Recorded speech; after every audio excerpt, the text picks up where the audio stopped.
My first guest was a finalist on Top Chef and Iron Chef Gauntlet. She's also the chef at a great restaurant called Monteverde. Here is Sarah Grueneberg. I will tell you the moment that I was like, I gotta have Sarah on the show, and that's when I was watching episode 1 of Iron Chef Gauntlet, and you were asked by that guy who knows everything, but is not a chef, I don't think. He just knows everything. He does know a lot. He knows a lot. He's a know-it-all. But I'm sure a nice man. And he asked you to make some kind of, you're hesitating there. Not a nice man. No, I'm trying to settle in already. All right. Here we go. So he asked you to make a woodsy, he asked everybody. There's a bunch of really good chefs, and he was like, here's a bunch of meat and a bunch of other stuff, and make something woodsy. Yes. Right. And then so Wild and woodsy. So you made something that had bacon on it, incorporated onto it. And he called you out. He said, hold on a second. There's no bacon or pigs in the woods like this. Yes. And to which you replied, I always take bacon with me. that's right. Brilliant. Anywhere I travel, there's some bacon. Yeah. That's just a first take kind of thing, right? Well, I don't even remember saying it, but I'm so glad I did. So one of the things that happens I guess it happens on every episode, is that you're asked to make something in 30 seconds when it takes a minute to cook the meat through. Correct. And so you're screwed from the beginning. I mean, they've kind of set the odds against you. So are these games a series of mind games? It depends on the show. Okay. The first show I did was much more challenging. We didn't know when we were going to wake up in the morning, and we kind of, didn't. It was like you'd wake up with the camera in your face, and you were kind of on lockdown. You couldn't go home. You couldn't call your family. You didn't sleep. You didn't eat, and then you had food and booze. So yeah, that was much more mentally challenging. Iron Chef Gauntlet was really about the food. It wasn't you've made about, it by that point. There's no way you're going to go for It wasn't about the personality stuff. It was like cooking, and can you do it, and can you do it, and these time constraints, and be creative, and show Alton something different that he's never seen before is the challenge. Tell me about when you first got into cooking, because some chefs, they're like 32 and they realize, hey, wait a minute, this is what I want to do because I failed at everything else. Whereas... Which is the wrong reason to go into chefdom. You got into it very young. You wanted to be a chef. I did. It saved my life. Really? How? Yeah.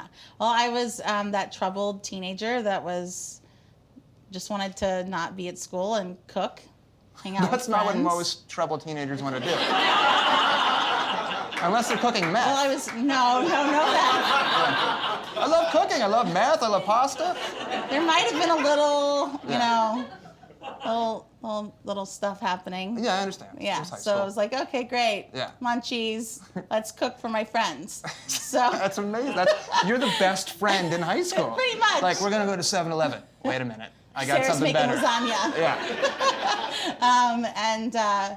Basically, to back up from there, I just liked cooking with family, and I was an only child raised by a single mother. Okay. In Houston, and I went to private school, so it was already like 3 whammies in the neighborhood. Yeah. Single child, don't have brothers and sisters, just my mom, and I go to private school, so I didn't even know anyone really in my neighborhood. So I was kind of a homebody, and I would cook, and I would watch Frugal Gourmet, and I would watch Julia Child, and I'd watch these shows that were like old school on PBS. A Galloping Gourmet, and then they were awesome. And then when I was 12, Food Network came out, and it was like incredible. Blew your mind. Emeril Lagasse, there was really just incredible shows that showed me as this little girl in Texas that people could be chefs, and that you could be a chef as your career. So it wasn't restaurants. You weren't going out to nice, fancy restaurants and figuring it out that way. No, I mean, I think any chef, if they don't love to eat, then they shouldn't be a chef. Right. I think that's the first thing you have to have on your belt. But being someone who liked to cook and who liked to make something with my hands, I wanted to create. Yeah. And I think that's what's so great about cooking is it's like every sense. The touch, the feel, the sense of accomplishment when you make something, and then when you enjoy it, or you serve it to someone else and they enjoy it. It's like this trifecta of amazing. So it's early in the lifespan of the restaurant, but yes. there seems to come a point for chefs, especially chefs who are on TV, who have a name, who say, I got to open another restaurant. This is the bad thing. Okay, why? Well, so I don't know, because I think Americans, it's in our blood, it's in our culture. What's next? You never sit down in a appreciate your accomplishments Yeah. of now. It's always like, what's next? What are you going to do next? What are you going to build next? And for restaurants, I think it's hard to be successful or make a living for all of your team on one concept. What's next for you? So stupid. So dumb. We can move on. Well, I hope, I mean, you know, now what really changed it was I won the James Beard Award this year, which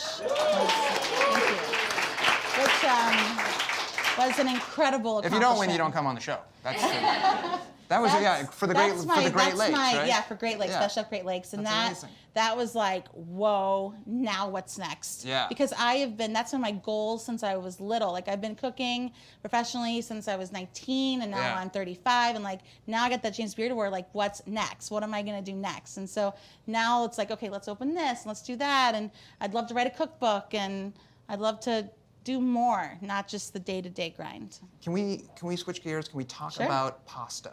Pasta, my favorite thing. That is your favorite thing. Yes.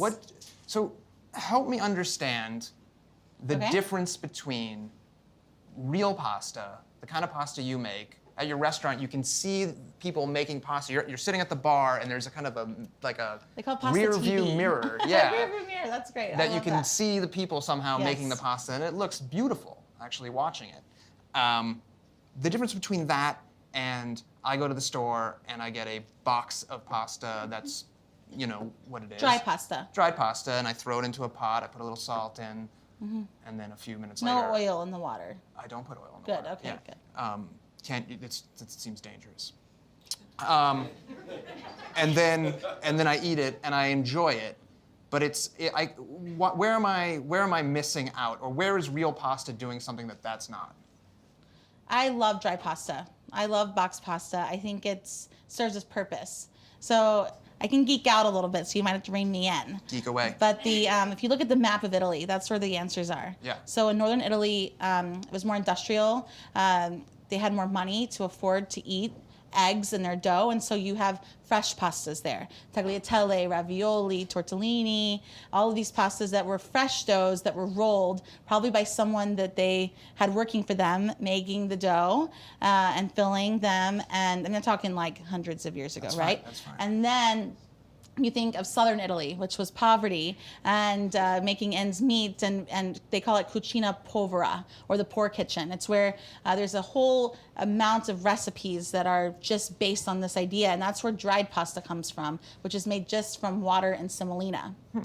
And so that dry pasta is for spaghetti, like carbonara, amatriciana, pomodoro, aglio olio. Those are those pastas. And then fresh pasta is more for filled pastas, or tagliatelle bolognese, or pasta with butter and parmigiano and pesto. And so I don't know if I answered your question, but each pasta, and that's the beauty of Monteverde, is we wanted to tell the story of pasta. So on our menu, you can get dried pasta from Tuscany, you can get our house extruded pasta that's made with semolina and water, or you can get our whole egg dough and egg yolk dough rolled and filled with different toppings. My God, that's a great you. situation you have at your restaurant. That's why I wanted to show pasta. Yeah. I mean, I think there's a lot of pizzerias in Yeah. Chicago and the U.S. that show the dough, and you can make it to order. But the idea of handcrafting pasta, I think, is so incredible, and something that I fell in love with when I was in Italy, and I really wanted to bring that back.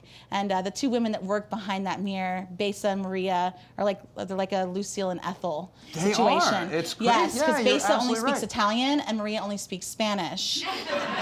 It's super fun. And I heard they hate each other. They love each other. Yeah. It's a love-hate relationship. I didn't hear that at They all. I was totally just fishing no, for something no, there. it's true. Really? Yeah, Well, they're in competition for that light. Do they disagree? Do they disagree on method? Well, so Besa is an angel that came to us. She had made pasta in Bologna for 20 years. Really? Yes. And then you were like, She knocked on the door, like day one, knocked on the door and was like, her whole family came and showed up. And I was like, I came upstairs and there's a mom and a dad and the two kids. I was like, what is going on here? Yeah. And she wanted... We've come to take over your restaurant because we can do it my better. mom needs a job. It's her first job in Chicago. She needs a job. Oh my God, that's and I amazing. thought, great. And Maria was there from day one, before the first day, and worked with me. And now, Maria makes all the extruded pastas, which are pasta doughs that are pushed through a die to make a specific shape. So they have separate jurisdictions. And then Besa does the sheets and the fresh dough. But I think they like to... But like Maria now speaks the Spanish-Italian thing. It's really cute. This is the greatest. Yeah. This is a show. I think it could be. Let's go. All right, so you should come and we'll do an interview. Let's do it. At Monteverde. Anytime. Well, thank you so much for coming on. Thank you. Tonight. The restaurant's great, Monteverde. And Thank you. Are you done with TV, or do you see more TV in your future? I don't know. I love being on TV because that's where my first, the passion first came for maybe wanting to be a chef. But who knows? The restaurant's always number one. Sarah Grueneberg. Thank you. Thank you. Thank you so much. Funding for the interview show is provided by Lifeway Foods, makers of Lifeway Kefir and other probiotic products like their Kefir cups, farmer cheese, and supplements. Lifeway, love your guts. Learn more at lifewayfoods.com.